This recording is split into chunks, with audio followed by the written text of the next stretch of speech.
Hello, my name is Burke Hedges, author of the best-selling book, The Parable of the Pipeline. I open my book with a story about Pablo and Bruno, who take two very different paths in their quest for financial independence.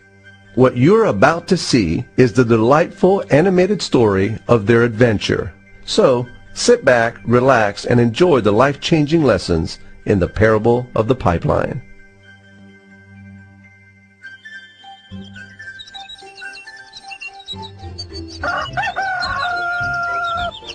Far away, in a small village, near a beautiful valley, lived two friends, Pablo and Bruno.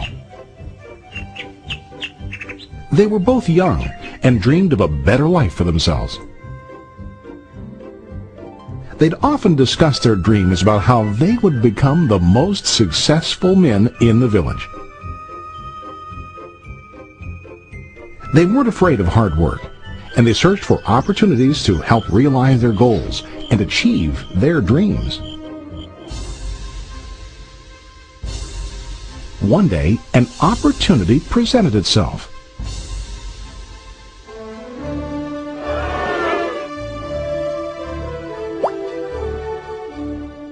The mayor of the village decided to hire two people to bring water from a spring up on the mountain, across the valley, back down to the village. They were to be paid based on the amount of water delivered to the village. Bruno and Pablo enthusiastically got to work. Every day, from morning till evening, they carried buckets to and from the spring. They worked hard, carrying water to the village. In the evening, they'd return home with their day's wages.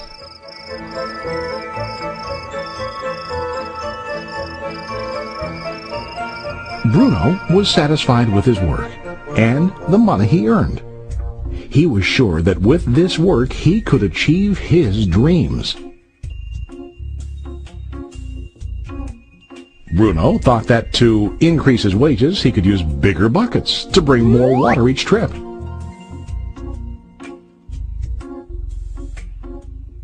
He believed with a larger income he would soon be able to buy a cow and the house that he dreamed about.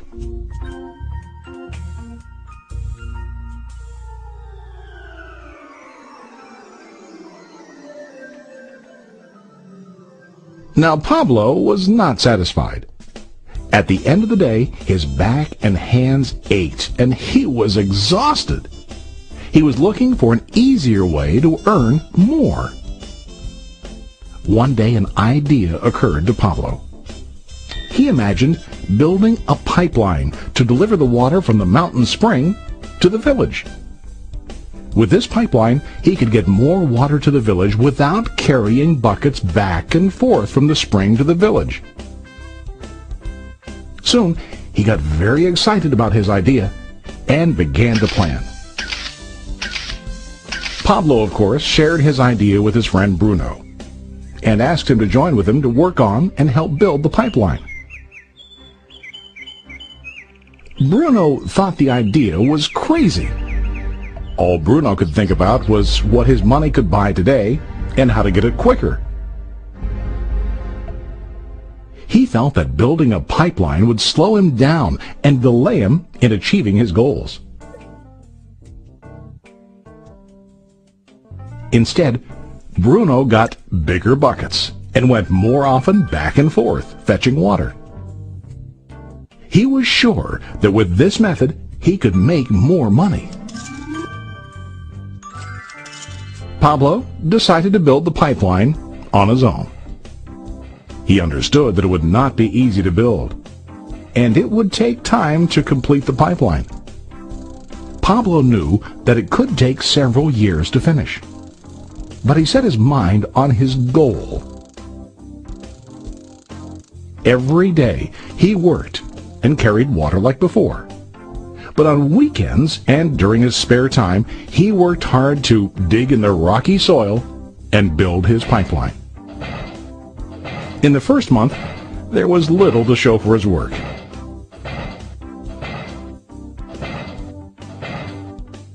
Bruno and the villagers laughed and teased him. They called him Pablo the Pipeline Man. During this time, Bruno's income doubled. He already bought a cow and a bigger house. His lifestyle changed. He now spent time after work in the bar, enjoying his hard-earned wages from delivering water.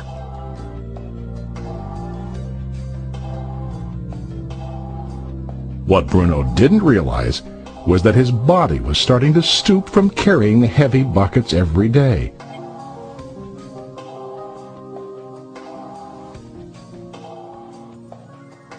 His face looked worn and his body tired. Soon, he began to carry less and less water due to the wear and tear on his body.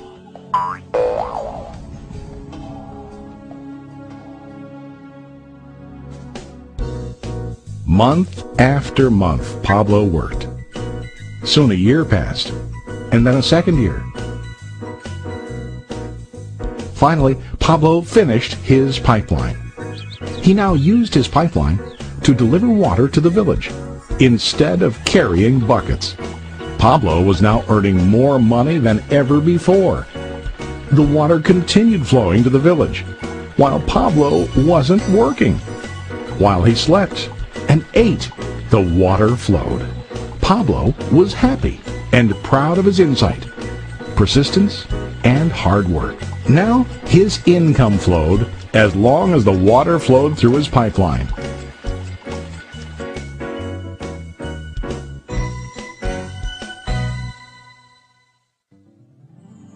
The story of Bruno and Pablo is a reflection of life. Their jobs symbolize what most people do to earn money. Bruno gets his money using buckets. He goes back and forth, carrying his buckets from the spring to the village in exchange for money. To increase his income, he either has to go more frequently to the spring or to use larger buckets. It's common in real life to increase our income by working harder. For example, working overtime or getting a second job. We also increase the size of our buckets by accepting a higher paying position, which often includes spending more time on the job. Most of us exchange time for money like Bruno. We know that every person has only 24 hours in the day and that it's not possible to use all our time to work. The most difficult time comes when we can no longer exchange time for money due to age, health, or other reasons. Then, our income stops. Now let's review what Pablo did. Very wisely, Pablo did not exchange all of his time for a limited income, but he used some of his time to build a pipeline. He knew that the pipeline would bring ongoing income as long as the water flowed. An ongoing income that multiplied the time he worked each day. Pablo knew that someday, maybe because of age or health, he would no longer be able to exchange his available time for money. Pablo knew that if he could make his idea of a pipeline work, then he only has to do the hard work of building the pipeline. After the pipeline was completed, Pablo was able to monitor and maintain the flow of water to ensure that his income will continue. Pablo has shown us that to earn an income, we don't always have to directly exchange time for money. There really are better ways. How about you? Are you still like Bruno, who directly exchanges time for money?